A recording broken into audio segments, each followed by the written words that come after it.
Po yung pinakadulo ng beach ng Boracay Station 3. Yan, puro botano po. Text ko sa inyo. Yan. Tapos isang mataas na bundok. Yan. Wala pong bahay dito. Ito po yung pinakadulo. Yung ibabaw po niyan, Asia Premier Hotel. Opo, sa taas po. Yan. Tapos dito po yung mga bangka, yung mga ginagamit sa water sports.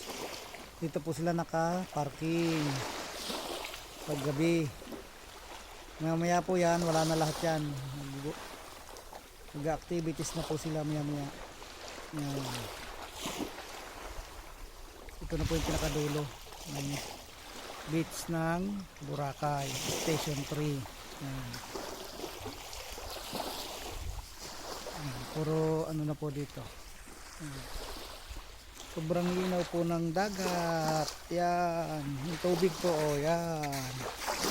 Sobrang linaw ng tubig. May kaunti pa pong lumot dito. Yan. Pero sarap pong maligo dito. Sobrang linaw.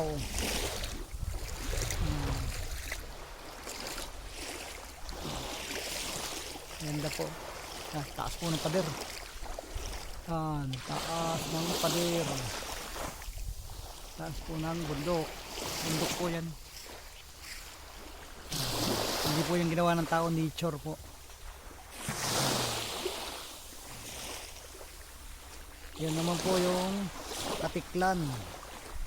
Nandun po yung airport namin sa Katiklan. Yan, doon po. Yun.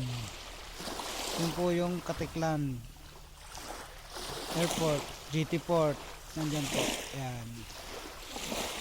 Yan, daming bangka. Daming bangka. Oh. Yan. Yan. Abo, yan. Dami.